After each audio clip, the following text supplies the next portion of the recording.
Welcome back to r/neighbors from hell, where people share stories about their crazy neighbors. And if you're new to my channel, please don't forget to subscribe to join our amazing community. And without any further ado, let's dive right into the stories. And the first one is titled HOA Added a Death Trap. My HOA is trying to deter people from leaving large trash items out since our county does not pick them up. So they created fenced areas. Mine is at the top of a hill on a corner. 5 feet tall fence, 15 feet prior to road and 5 feet into the road itself. Got brushed off when I said it is a car crash waiting to happen. It was approved by the board. Update: I contacted the county. They said because it is a private road they can construct and change the speed limit as wanted, told me to contact code enforcement about construction permits, and I am at my wit's end. Emailed back to ask about side triangles. We'll see, but I'm not hopeful. My next step is to try and contact the HOA board members and ask them to drive the road. As far as I can tell, none live on my road. Previously, I emailed the company they contract with. And by the way guys, if you are interested how this death trap actually looks, then please take a look at the thumbnail of this video. And a user in the comments suggested, check to see if the county has laws against it. There are typically ordinances that protect easements from large structures. Another person in the comments said, call the county you live in. Most counties have ordinances about how high a front yard fence can be, and none of them allow a 5-foot tall fence. Tell the county that you did not put the fence up, the HOA board did, and when you complained about it you were told it had HOA board approval and they refused to remove it. Make sure the county understands that this was done without your consent so that they don't try and fine you because you own the land the fence is on. Blocking the road is also illegal. Another user said, so if I walk on someone's property and get hurt and sue the homeowner, can I get hurt in a community like that and sue the HOA? And then someone responds, you can, but it may depend on the circumstances. The case that comes to my mind is one that I saw where a kid sat on a swing set on HOA common area property. The swings had not been properly maintained and were subsequently rusted and broke when the kid sat down, with a large piece of metal hitting him the head, injuring him badly enough to result in some degree of brain damage. Needless to say, the family sued. The HOA insurance company did not want to settle and took their chances in court and got hammered to the tune of $20+ million. Technically, the HOA, all of the homeowners, were expected to come up with the money, 20 million divided by the number of houses, which would have been one hell of a special assessment. The HOA then took the insurance company to court for not settling the case for the few million that the family was originally asking for. I could not ever find any updated info as to how it eventually all panned out.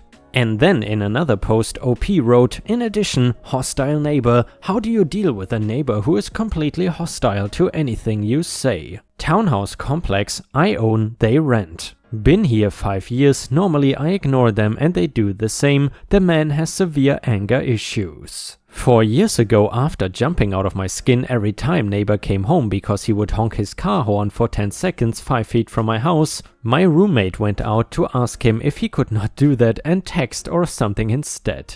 He flipped out, got out of his car, up in her face, swore and called her a witch, and she immediately left. The next morning I was heading to work and he came out, stared at me and honked his horn for 30 seconds as I was leaving. Never broke his stare. I didn't want to deal with him, so I put a bottle of wine on their doorstep and was like, sorry for the misunderstanding. The wife said thanks. Mostly ignored him since. I want to go over and complain when my entire house smells like weed, but I haven't because I know he won't take the suggestion to open a window well. Since the pandemic, things have devolved a bit. He is openly drinking, which I don't care, but being drunk all the time really explains some of it.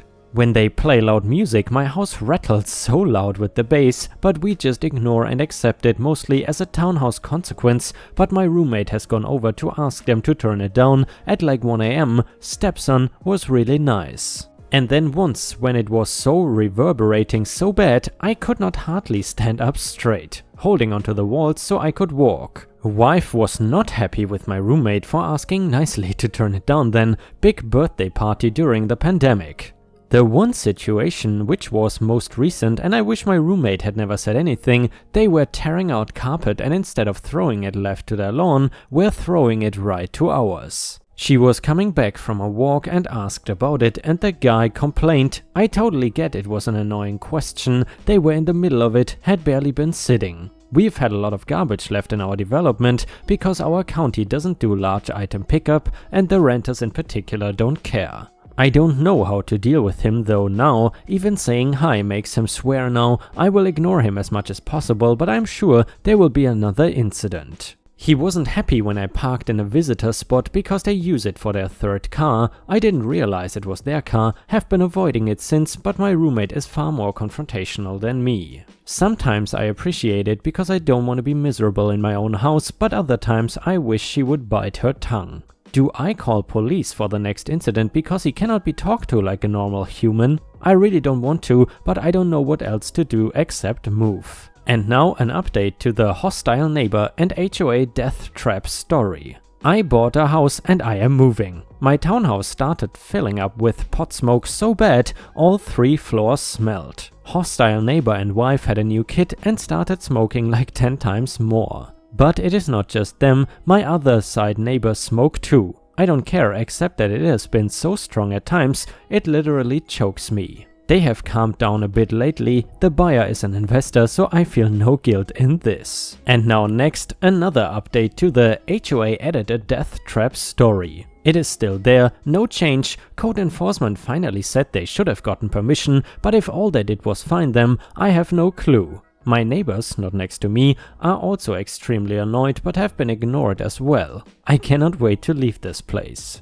Another update to the HOA death trap story. County code enforcement said the HOA should have gotten approval first as a fence, but side triangles are moot because it is a privately maintained road. Anyway, I am moving. I bought another house. Mine is in the process of being sold to an investor. I do think this may have impacted my sale price, but I have no way to prove it, except recent sales on the lower roads without this issue. At this point, I don't care. I'm out in 2 weeks, they can deal with it, but it won't shock me at all if I see a lawsuit over a crash at this corner. And guys, I'm curious, if you would have been in OP situation, would you have tried to fight back against this HOA? Or would you have gone the same path as OP, which basically means just moving out and giving up? Please let me know in the comments, and while you're at it, please also don't forget to post some star emojis in the comments if you want to support me. Thank you so much in advance, your help is very much appreciated. The next one is titled Adventures in Condo HOAs. So, background info, I have just purchased my first piece of real estate, a condo of my very own. It is on the 3rd floor of a 4th floor building with a gorgeous lake view. Another important piece of info is that the previous owner apparently never cleaned, like ever. They were the only owner since the condo was built in 2004, and it was absolutely disgusting when I moved in. I'm talking layers of dried on food spills all over the kitchen, used acne patches stuck to the bathroom cabinets, etc. Spent the first month bleaching the entire inside. And that, my friends, is when we arrive at our main story. As I noted, the gorgeous view was a huge selling point of this particular unit. It has a beautiful deck overlooking a great lake and pool, however it was covered in slimy green mold and algae. After I made the inside habitable, I wanted to get the deck in shape for the upcoming warm weather. I checked the rules documents and it said nothing about washing your deck, so I presumed, like at my previous rental condo, that a courtesy heads up to those below you was the MO. I head down to the 1st floor, introduce myself to the neighbor 2 floors below and let her know I would like to power wash my deck. She tells me to go ahead and do whatever I need to do, just to let her know when I settle on an exact day and time. Great. So I head upstairs to the 2nd floor, enter neighbor Kelly. Kelly is a renter of 15 years, and before I can even finish my request, she just says, No, that's definitely not okay with me. I explain that my deck is growing things and her response is just, well, decks get dirty and that's just how it goes. She is simply aghast that I would ask this inconvenience of her. She would have to move her furniture. Unless the office explicitly gives me permission, she is not on board. So come Monday morning, I head right to the office. Apparently Kelly is a known annoyance and the property manager and HOA board president are apologetic. Luckily the board is meeting tonight and they can draft a policy on deck washing. A week later I get an email that Kelly has lobbied a member of the board and as a result, power washing of decks is not allowed. Apparently some neighbors dislike the sludge that drips down as a result. But good news, I can wash my deck the old-fashioned way with a scrub brush, garden hose and soap.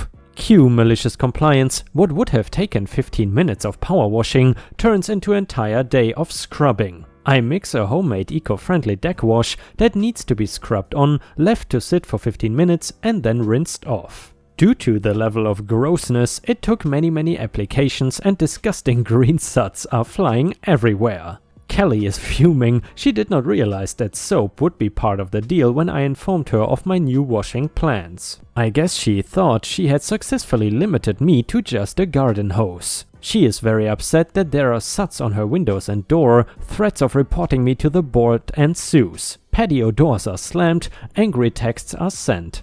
On my way to work Monday, I pop my head into the office. They had received complaints from Kelly and told her I had permission for everything. I have not heard from her since. And guys, I really wish there would be more epic, malicious compliance HOA stories like this. However, unfortunately, these are very far and few in between. The next one is titled, "Nah, we don't need a professional to fell these trees." Okay. This is the story of how my dad, with my consent but against my advice, accidentally weaponized a tree. I live in the capital of a Central European country and recently visited my parents at the countryside. They needed me to help to deal with some trees they wanted to fell. I assumed they wanted to finally make short work of the semi-healthy trees along the driveway that kept branching into the way. But no, they decided that the row of beeches at the southeastern corner of the property had to go. And guys, I assume beeches are some kind of bushes or trees, but please correct me if I'm wrong. Anyway, you should know 3 things here. Number 1, those trees are really tall, like 15 meters, about 50 feet and rather thin. Number 2, there is an equally high barn just a few meters behind those trees on the neighbor's property to the south. It's pretty old but has been renovated time and time again to serve as a storage and party location. Number 3, in front of the trees are compost containers, a crooked walnut tree and bushes that my mother planted, creating a corridor of only around 7 meters, 23 feet, for the trees to land in without breaking anything. Also important, my sister, also living in a bigger city and not present when these events took place, and I are actually the co-owners of the house and property, as my father transferred ownership to us some years ago. While so far those beeches had survived their fair share of storms, they would probably become a problem as they kept growing. And since new neighbors on the property bordering on the eastern side are in the process of building a house, they would be their problem as well. So I agreed they had to go. However, my parents wanted to fell them by themselves, meaning my dad would be the one to operate the chainsaw on them. He worked as a technician before retiring, always did a lot of repair and building work in and around the house. However, he is past 70, has adopted a rather unhealthy lifestyle after leaving the workforce, and his eyesight and motoric skills, while still perfectly suited for most kinds of technical operations, have deteriorated a bit. Knowing this, I objected and suggested hiring a professional to do the job and sharing the costs. I argued that any damage, beechwood is pretty heavy, or injury that might occur if things went sideways would not be covered by insurance and thus come in quite costly. Also, doing this without even as much as notifying the local authorities might be illegal. Okay, it's the countryside. If any regulations of such kind even exist, folks here like to interpret them as friendly advice rather than an actual law, but I digress. My parents wouldn't have any of it and even refused to get an estimate from a professional. I did some basic research and found out that the costs would probably come in at around 500 to 1000 euros, which comes to about $600 to $1,200. Not a small sum, but the forester or lumberjack who would take up the work would be responsible for any damage. No dice even after trying to bring my points across several times. Nah, we don't need a professional. Why should we waste money when we can do it by ourselves? They said. It will be fine. They said literally. And while I am usually able to put them off bad ideas by convincing one of them, this time both were hellbent on going for it. And once that is the case, all hope is basically lost, as especially my mother can be the most stubborn as heck. At least I know whom I inherited this trait from. As property co-owner, I technically could have just forbidden my parents to fell those trees on their own, but they are my parents, I love them, they are adults, they live there and keep stuff in order, so I refrained from taking this route. By the way guys, is it route or route? Maybe I am confused here by the differences between American and British English. Anyway, so I told them that they should go ahead if they really want to, but I would not help them with this. My mom asked if I would help them cutting it up and carrying the wood once the trees were laying on the ground, which is an important aspect. I agreed. Also, I begged them to wait for my sister to call them the next day at lunchtime, since I messaged her about the situation and she wanted to back me up. But no, next morning I was woken up by my mother calling me to help cutting up the first tree, which my father had brought down successfully. So I dutifully crawled out of bed and did my part in this little deforestation project. Tree 2 and 3 out of 5 also were felled without any incidents. But then came tree 4. My father apparently had not seen a higher up branch that stretched between the branches of tree 5. So once the chainsaw had fully severed the stem, instead of falling sideways as intended, it got caught up, swirled around its axis and crashed into the walnut tree, which started to bend significantly due to the load. Now they wanted me to help moving the beech by pushing it to roll along the edge of one of the walnut tree's main branches. Besides me knowing that this was not doable, as I said a 15 meters high tree is a heavy affair, I refused. But you said you would help us once a tree is felled. They pleaded. I pointed out that I would only assist once it was laying on the ground, and leaning into the walnut tree does not quite fit that definition. More pleading, but now it was my time to be stubborn, and rightfully so. Since there was no way to, or machinery, to pull the beech away, my father decided to cut parts of it lower stem until handling it would be possible. Multiple laws of physics, however, intervened after he had cut the second large chunk, shifting the center of mass of the beech so that it suddenly started to tilt when its branches prevented it from sliding downwards as intended. Then the walnut tree reacted to the lighter load and shift of balance by springing back, knocking the beech into the neighbor's barn like a battering ram. The dry wooden wall planks did not stand a chance and splintered away as the felled tree forced its way into the building, creating an impressive hole. My parents now stood there dumbfounded. My dad slowly scratched his head and tried to realize the situation, while my mother slowly started to panic. "Oh no, what do we do now? What if the neighbor calls the police on us?" I had watched the spectacle from the balcony and could not decide whether to be shocked or to descend into uncontrollable laughter. Closer investigation from outside showed that the tree had crushed a chair, a table, and also caused a cupboard with party equipment to collapse. Though my dad had at least reached his goal and freed the beech from the grasp of the walnut tree, but there was no way of getting it unstuck from the barn without entering. A few hours later, the neighbor who knew about my parents' plans returned home, which is where this story might have taken a very bitter and costly turn, but he proved to be a very gracious guy and took the incident, which in the worst case could have made the whole barn collapse, in stride. He first was negatively amazed by what had transpired, but after inspection of the barn he didn't deem it to be necessary to involve the insurance or officials, and said he would repair the damage by himself if my parents agreed to pay for the materials, replacement of the destroyed furniture, thanks neighbor, and some beer, probably a lot of beer, for his time, which they gladly accepted. His bill is not yet in, as he has just begun patching up the hole, but it will easily be upwards of 2,000 euros, roughly $2,400, plus the beer of course, and still making a professional tree removal look like a really good deal. My dad offered him to assist with the repairs. The neighbor thought about it for the fraction of a second and then politely declined. I wonder why. PS, tree number 5 is still standing. And I gotta say guys, the parents, or let's say the entitled stubborn parents in this story, are really extremely lucky that the neighbor was such a legend. This could have ended way differently. And Ripe Stars, sadly we have reached the end of the video. However, if you cannot get enough of my content, then I would highly suggest you to check out my binge watch playlist, which you will see at the corner of the screen. If you click on that playlist, you will find hours of ripe content, and also by watching this playlist you will support my channel. This is due to the fact that YouTube likes when users stay on one person's channel and watch several videos in a row. In addition, you can also check out my Patreon at patreon.com/ripeyoutube for more exclusive Reddit videos. Prices start at $3 a month, but please don't feel pressured into giving me money or anything. It is already enough for you to watch my videos daily. Thank you so much for your amazing daily support, and I hope to see you again tomorrow.